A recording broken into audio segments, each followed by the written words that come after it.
redynamiser sa ville d'Audincourt, le sénateur-maire Martial Bourquin mise sur la culture. Depuis 24 ans, le festival Rencontres et Racines permet d'accroître la notoriété de la commune et de soutenir les associations locales. Très content de vous avoir. Ravi d'être ici. Et nous, on est très content de vous avoir. Avec Trio en tête d'affiche, les 3 jours de concert ont séduit cette année plus de 37 000 personnes.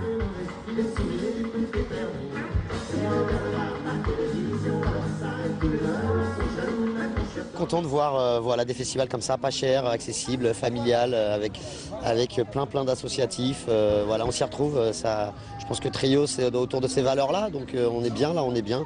J'étais me promener un peu, voir les stands, rencontrer. On sent que c'est bon enfant, les gens sont détendus, tout ce que j'aime. Le festival Rencontres et Racines, un axe fort de la politique culturelle de Martial Bourquin. Maire d'Audincourt depuis 1997, il s'attache à rénover les friches industrielles. Le festival se tient dans une ancienne filature au bord du Doubs, un parc de 5 hectares à l'abandon depuis les années 60. La municipalité l'a racheté pour y regrouper les activités culturelles, conservatoires, théâtre, bibliothèque, salles de conférence. On avait des lieux disséminés, dans des bâtiments qui laissaient à désirer. Et là, on se retrouve avec toutes les activités culturelles dans un écrin vert de grande qualité. Ça change tout. La culture, en tant que telle, sa promotion, sa diffusion, mais aussi l'aspect création, est une politique d'aménagement du territoire à part entière. Pourquoi? Parce qu'elle peut fixer une population. Fixer, mais aussi attirer. La ville vient de racheter ses anciennes forges industrielles et aimerait y installer des résidences d'artistes. En attendant, Audincourt voit chaque année affluer ses visiteurs, qui vont pendant 3 jours dormir, manger, boire, bref, faire vivre l'économie locale. Bonjour, moi je viens prendre une lunette à la fraise et un éclair à la vanille.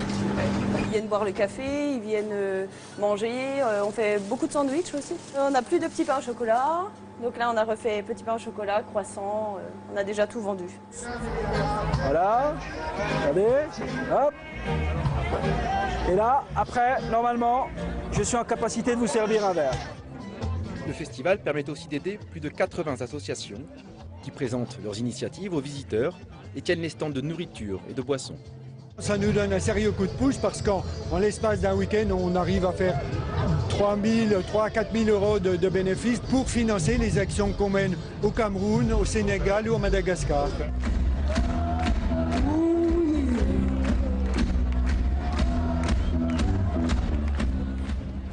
C'est plus qu'un festival de musique, c'est aussi un festival qui a un engagement, de faire échanger, rencontrer les gens.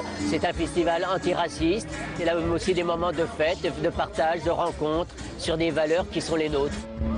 Cette politique se manifeste à travers d'autres événements. Veillée de la paix, fête de la bande dessinée, rencontre des littératures étrangères. On rythme l'année avec des grands rendez-vous culturels. Avec ce festival, Audincourt est connu maintenant dans la France entière. Avec ce festival, Audincourt dans le Nord-Franche-Comté s'est donné une réputation de ville de culture.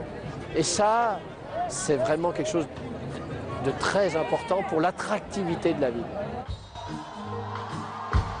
Résultat, après des années de déclin démographique, Audincourt attire de nouveaux habitants et des touristes. On est sur un endroit qui est énorme. Il y a des scènes en veux-tu en voilà à droite et à gauche. Tu croises tout style de musique et donc par conséquent tu croises tout style de public. C'est relativement rare qu'on arrive à tomber sur un festival dans le Grand Est qui soit aussi bien organisé et qui attire autant de monde avec une aussi grande variété. La culture, un choix politique. Le spectacle sera encore au rendez-vous l'an prochain pour la 25e édition.